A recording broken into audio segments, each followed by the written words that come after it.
Well, I just have no particular wish for Christmas. It's just one day. I'd like to have 365 days of some peace somewhere in the world where I could go and enjoy about 300 days of it. After decades of searching for answers about Redd Foxx's departure from Sanford and Son, fans are still left in the dark.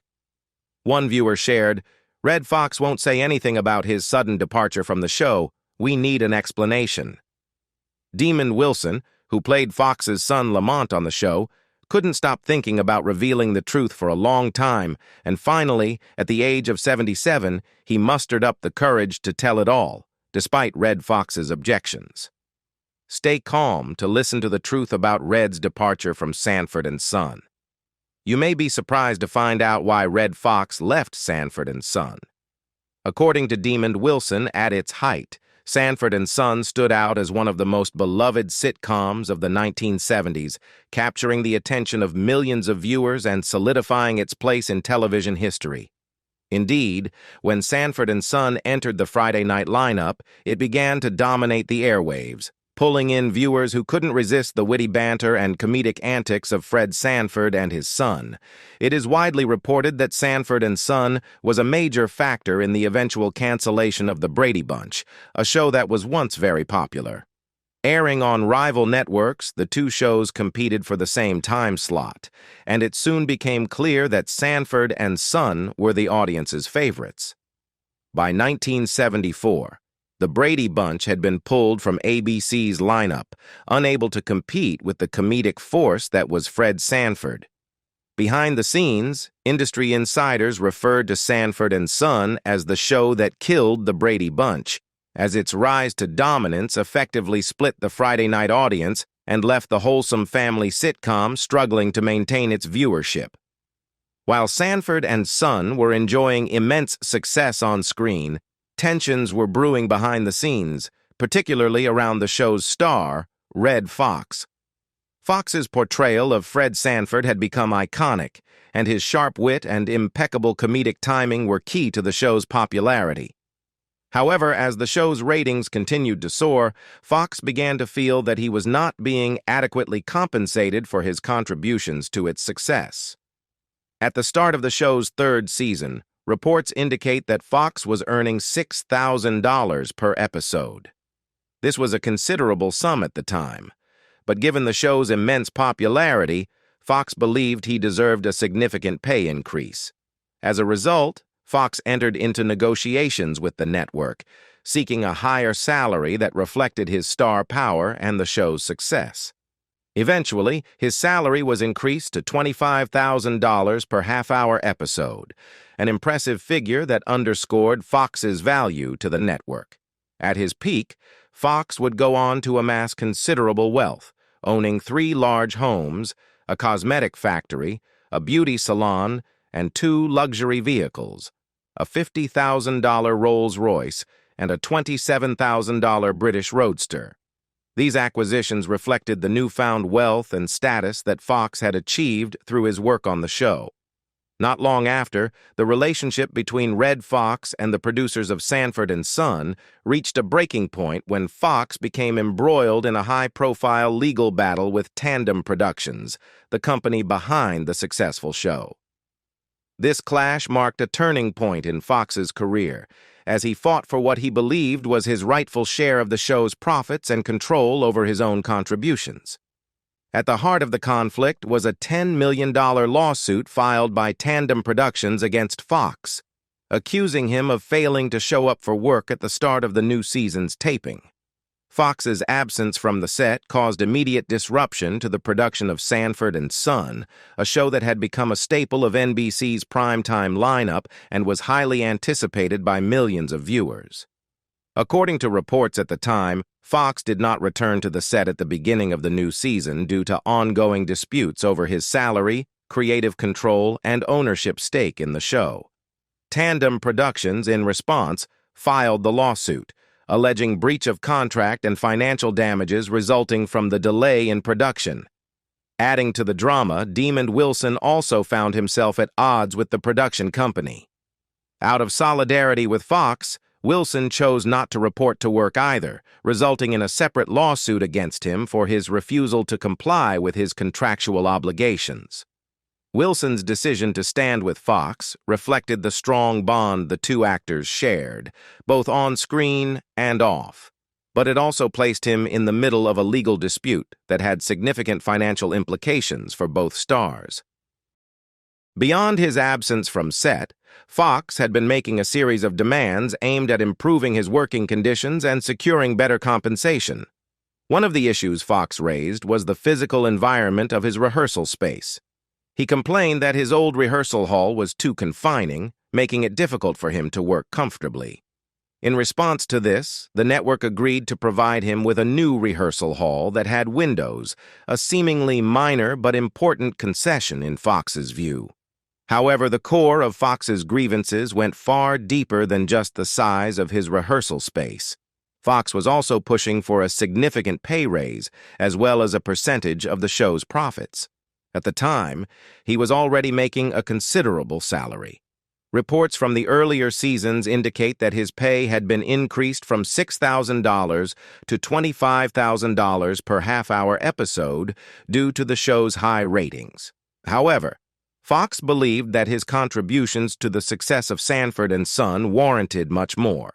He felt that his role as the star of the show, as well as his early belief in its potential, justified not just a higher salary but also an ownership stake. Foxx publicly voiced his frustrations, stating that he had asked for 25% of the show's profits.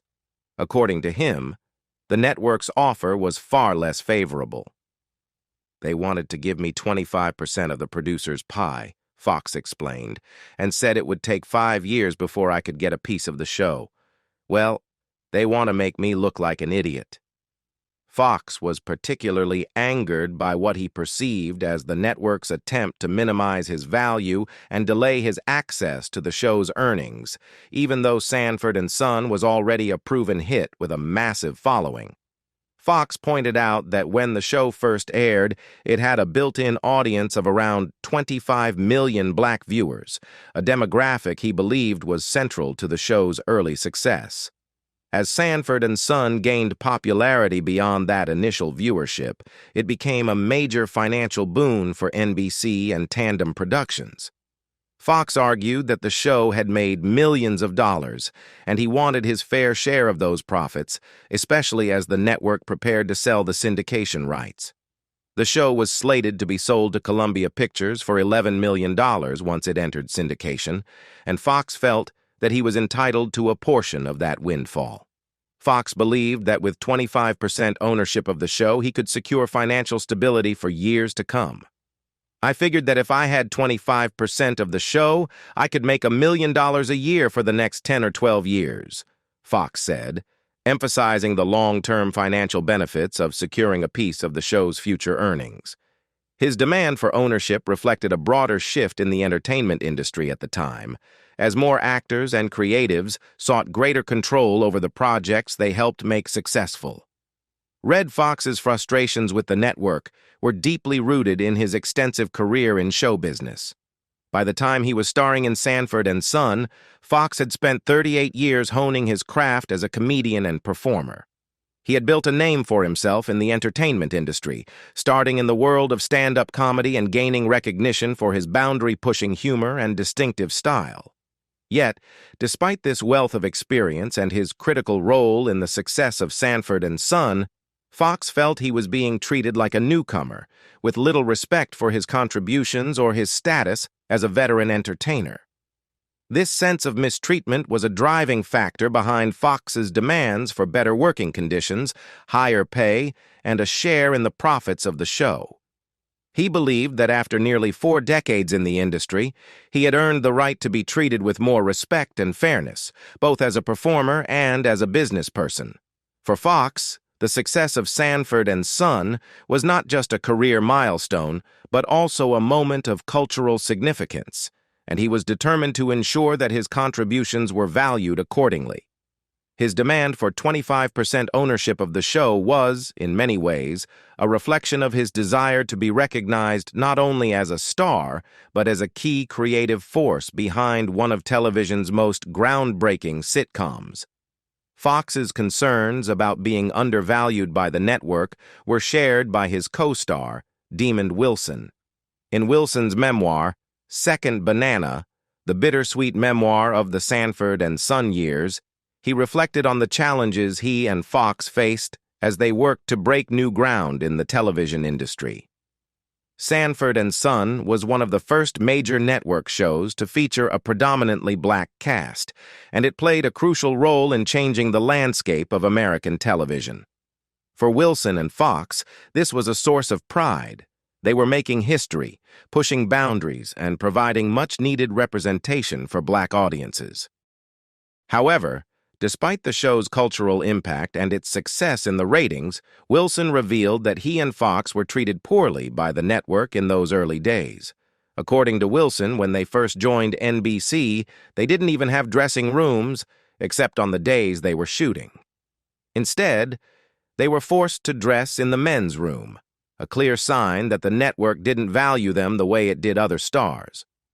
Wilson's account highlights the stark contrast between the groundbreaking work they were doing on screen and the way they were treated off-screen. He recalled that when the first episode of Sanford and Son aired, both he and Fox were fully aware that they were making history. Yet, as Wilson put it, the network tried to deal with us like we were third-class field hands. The immense success of Sanford and Son came at a steep price for Redd Foxx, both mentally and physically. While the show elevated Fox to superstardom, it also placed enormous pressure on him, leaving him feeling drained and overwhelmed by the demands of leading a hit television series. By the end of the third season, the weight of carrying the show had taken its toll, and Fox found himself struggling to cope with the intense workload and the expectations placed upon him. He was eventually written out of the show for the remainder of the season, and he attributed this break to the severe strain that being the face of a weekly series had put on him. According to an interview with People magazine, Fox revealed the extent of the toll that Sanford and Son had on his health, both physically and mentally. He claimed to have been hospitalized 4 or 5 times during the height of the show's run, citing the exhaustion and stress that came with managing the grueling schedule. Unlike his earlier days in Las Vegas, where he performed 2 45-minute comedy sets and had time to enjoy his personal life, working on Sanford and Son left Fox with little time for anything other than work. In Hollywood, he found himself consumed by the demands of the show, spending long hours reading scripts and working on set. This rigorous routine drained him to the point where, as he admitted, when he returned home, all he could do was sleep. The intense workload also had a devastating impact on Fox's personal life, most notably his marriage. Fox was once happily married while living in Las Vegas, where he and his wife enjoyed a more balanced lifestyle. After his shows, they had time to go out, watch movies, or even go horseback riding, luxuries that Fox no longer had time for once he moved to Hollywood. As Sanford and Son gained popularity, Fox found himself dedicating more and more of his time to the show, leaving little room for his wife and family. Reflecting on the breakdown of his marriage, Fox expressed his regret. "When I went to Hollywood, I didn't have time to spend with her like I did in Vegas." His career's meteoric rise came at the expense of his relationship, which eventually led to his divorce. The sacrifices Fox made for his career left him with a growing sense of isolation and fatigue. While Fox attributed his challenges to the physical and mental strain of his job, the network executives at NBC saw things differently. From their perspective, Fox was not handling his newfound fame well. They believed that his behavior, including his refusal to show up on set and his escalating demands, was indicative of someone who was struggling to deal with the pressures of instant superstardom. To the network, Fox appeared to be acting out, unable to adapt to the responsibility that came with being the lead of one of the highest-rated television shows in the country. Tensions between Fox and the network only grew worse over time. As the star of Sanford and Son, Foxx knew his value to the show, and he frequently pushed back against what he saw as unfair treatment or inadequate compensation. His disputes with the network became notorious, and at times, the tension boiled over into open conflict. One of the most dramatic moments in this ongoing power struggle came when Foxx reportedly arrived at the studio carrying a pearl-handled revolver. This incident underscored just how strained the relationship between Fox and NBC had become. While the revolver may have been more symbolic than threatening, it was clear that Fox was reaching a breaking point and was determined to assert his authority.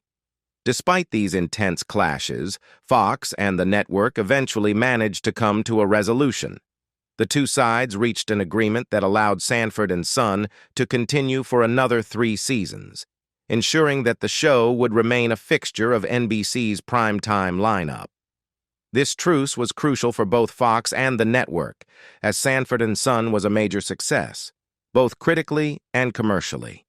The show's high ratings and cultural significance made it clear that neither Fox nor NBC could afford for the situation to escalate further.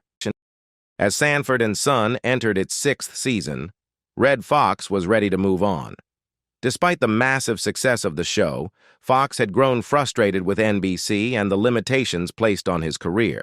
At the height of his fame, Fox had emerged as one of the most influential black entertainers on television, but he felt stifled by the network, which he believed had failed to offer him the same opportunities as his white counterparts. His decision to leave NBC wasn't just about wanting to try new things. It was the culmination of years of feeling underappreciated and overlooked by an industry that often treated him as a novelty rather than a legitimate star. Fox's move to ABC was a major shift in his career. According to the New York Times, ABC made him a highly lucrative offer that included his own variety show. For Fox, this was an opportunity to step away from Sanford and Son and explore new creative avenues. The deal offered him both financial rewards and the chance to expand his reach as a performer. Some even compared the move to that of Barbara Walters, who had famously left NBC for ABC under similar circumstances.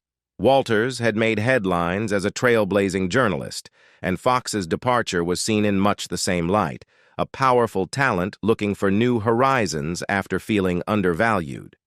Fox's dissatisfaction with NBC wasn't just about money. It was about recognition and respect. In a candid interview, Fox expressed his frustrations with the network and the broader entertainment industry, highlighting the ways in which he felt he had been denied opportunities to grow as an artist. "I wasn't stolen," he said of his move to ABC. "I just floated away on a lake of bewilderment."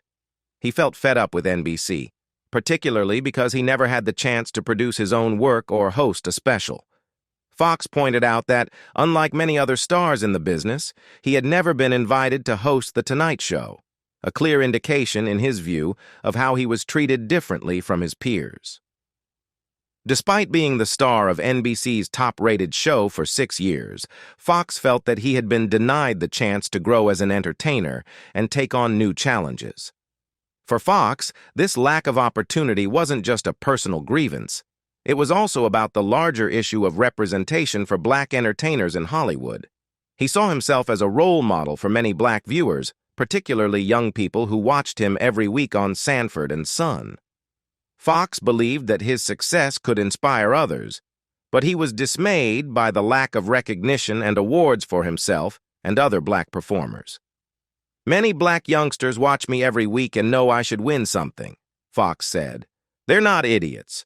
Those kids know Sanford or Redd Foxx hasn't won anything." Fox's frustrations extended beyond his own experiences. He pointed out that many of the other successful black-led shows on television at the time, such as The Jeffersons, Good Times, and That's My Mama, were also being overlooked by major awards shows like the Emmys. Despite their popularity and cultural significance, these shows were rarely, if ever, recognized by the industry. "We were the #1 show at NBC for 6 years, and you think that they would nominate us?" Fox asked incredulously. "Can you believe it?" The whole thing ought to be investigated. Fox's comments speak to the systemic racism that permeated Hollywood at the time.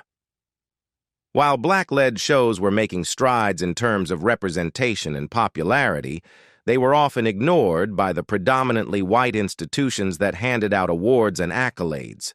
For Fox, this lack of recognition was not only a personal slight, but also a disservice to the black community as a whole. He believed that winning awards and receiving industry recognition could provide a sense of validation and pride for black viewers who rarely saw themselves represented in the mainstream media. After leaving Sanford and Son, Redd Foxx embarked on a new chapter of his career with high hopes, particularly with the launch of The Redd Foxx Show on ABC. The network had offered Fox a lucrative deal, including his own variety show, which seemed like a promising opportunity for the comedy legend to broaden his horizons beyond his iconic role as Fred Sanford. Unfortunately, The Redd Foxx Show failed to live up to expectations, lasting only 13 episodes in its single season. Despite Fox's immense talent and popularity, the variety show format didn't resonate with audiences as anticipated, and the show was canceled, marking a major disappointment in Fox's post-Sanford and Son career. While Fox's new venture struggled, NBC was determined to keep the Sanford and Son brand alive. The show had been a massive success for the network, and executives sought ways to continue capitalizing on its popularity even without its two stars, Redd Foxx and Demond Wilson. As a result, NBC pursued a series of spin-offs that aimed to extend the universe of Sanford and Son with varying degrees of success. The first of these spin-offs was Grady, which debuted in 1975. The show centered around Grady Wilson, one of the beloved supporting characters from Sanford and Son, played by Whitman Mayo.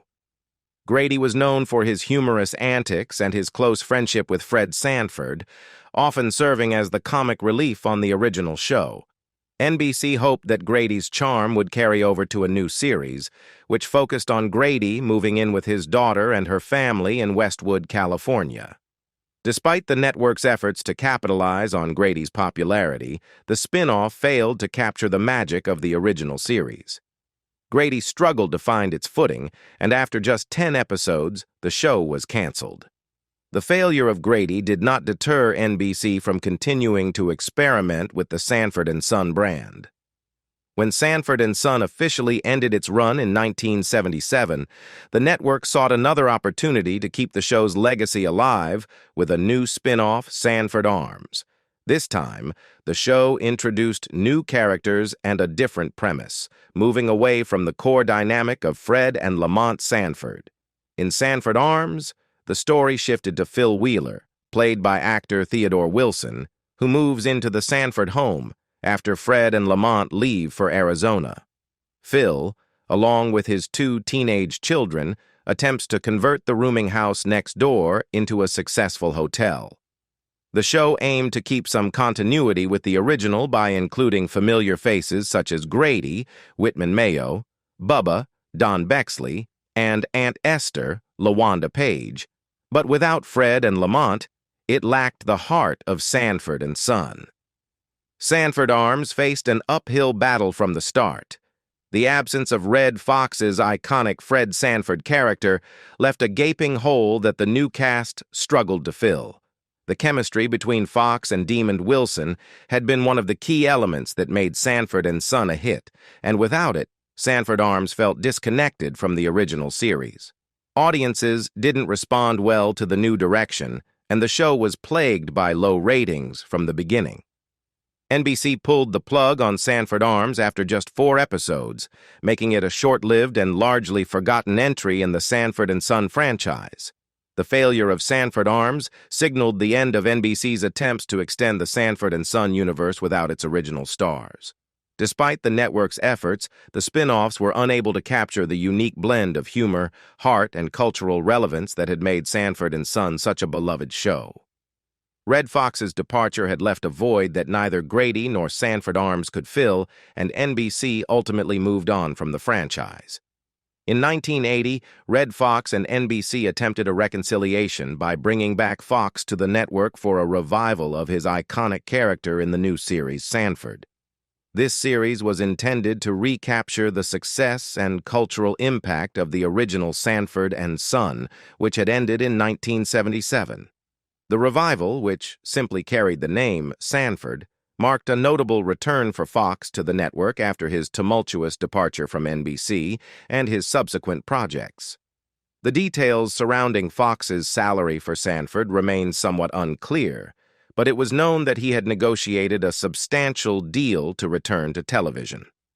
Despite his re-engagement with NBC, one significant figure from the original series was noticeably absent: Demond Wilson, who had played Lamont Sanford, Fred Sanford's son. Wilson's refusal to return to the show stemmed from unresolved issues with Foxx, dating back to the end of Sanford and Son. Wilson's grievances were rooted in the way Foxx had exited the original show. According to Wilson, he had felt blindsided and hurt when Foxx decided to leave Sanford and Son without giving him any advance notice. This lack of communication led to a breakdown in their relationship, leaving Wilson feeling betrayed. "I saw Redd Foxx once before he died, circa 1983, and I never saw him again," Wilson recounted. Their last meeting, which took place at the Malibu Racquet Club, where Wilson was playing tennis, occurred under somewhat strained circumstances. During this encounter, producers approached Wilson with the idea of participating in a 50th anniversary special for Foxx. Despite this opportunity to reconnect, Wilson found Foxx to be less than affable during their meeting at Foxx's office. Wilson's disappointment was not merely about Foxx's departure, but also the manner in which he discovered Foxx's departure from the show. He revealed, "I found out in the hallway at NBC from a newscaster, indicating that he learned about the end of Sanford and Son from a news source rather than directly from Foxx." This revelation contributed to Wilson's feelings of betrayal, as he was not informed personally by his co-star about such a significant change. Despite these lingering feelings, Wilson made it clear that he did not harbor deep animosity toward Foxx. In his memoir, he described his sentiment towards Foxx in a nuanced way. "I had no animosity toward Foxx for quitting the show in 1977 because I had $1 million contract at CBS to do Baby, I'm Back." Wilson's ability to secure a lucrative contract for a new show was a testament to his resilience and success as an actor. However, the real source of his hurt was the lack of direct communication from Foxx regarding the show's end. "My hurt was that he didn't come to me about throwing in the towel," Wilson explained. Though he eventually forgave Foxx, the sense of being left out of crucial decisions remained with him. Unfortunately, Redd Foxx passed away in 1991, leaving behind a complex legacy. Despite his immense contributions to television and comedy, Foxx's later years were marked by financial difficulties. He fought diligently for what he felt was rightfully owed to him, but his efforts to secure a fair share of his earnings and recognition often seemed to fall short. By the time of his death, Foxx's fortune was reportedly in the negative, a stark contrast to the success and acclaim he had achieved during his career. Foxx's struggles with financial management and industry recognition were intertwined with his broader vision for Black representation and accomplishment. Throughout his career, Foxx was not just concerned with his own success, but with the representation of Black achievements and contributions to American culture. He envisioned creating a shrine and museum dedicated to celebrating Black accomplishments across various fields. His dream was to showcase the significant achievements of figures like Jackie Robinson, Nat King Cole, and Ralph Bunche, highlighting their impact on history and society. Foxx's motivation for this vision was deeply personal and driven by a desire to counteract negative stereotypes and misinformation about Black people. He was passionate about educating both Black and white youth about the real contributions of Black individuals, hoping to combat the harmful stereotypes that were prevalent in society. "My biggest dream is to establish a shrine and museum of black accomplishment," Foxx declared. He wanted this institution to serve as a counter-narrative to the derogatory and false perceptions that some held about black people. Foxx believed that showcasing the successes and innovations of black individuals would provide a powerful rebuttal to racist ideas and inspire a more accurate understanding of black history. Foxx was also acutely aware of the need for this education to reach white audiences. He felt that white children, in particular, needed to learn about black achievements to challenge and dismantle prejudiced beliefs they might inherit from their parents. "White kids need it more because they're the ones who are going to have to bring down this prejudice," Foxx said. He envisioned a future where white children could stand up against racist stereotypes by citing the contributions of black individuals, such as those who made significant medical advancements. Foxx's goal was to create a cultural shift that would challenge racism and promote a more inclusive and accurate view of history. In addition to his vision for a museum, Foxx was deeply invested in his role in shaping American comedy. He felt a profound sense of frustration about his place in the historical narrative of his profession. Despite his groundbreaking work and the significant impact of Sanford and Son, Foxx lamented what he perceived as a lack of recognition for his contributions. "The same kind of thing happens in show business," he noted. 20 years from now, when they mention the Emmys, my name will be among the guys who had something to do with American comedy.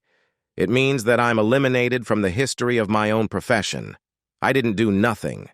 It's like I wasn't there." Foxx's sentiment reflects the broader struggles faced by many pioneering black entertainers who felt that their contributions were often overlooked or undervalued in the mainstream narrative. His frustration with being excluded from the recognition he felt he deserved was compounded by his broader concerns about the representation of black talent and accomplishments. Despite his significant impact on television comedy and his role in breaking barriers for black performers, Foxx felt that the industry's acknowledgement of his achievements was insufficient. What do you think about why Redd Foxx left Sanford and Son?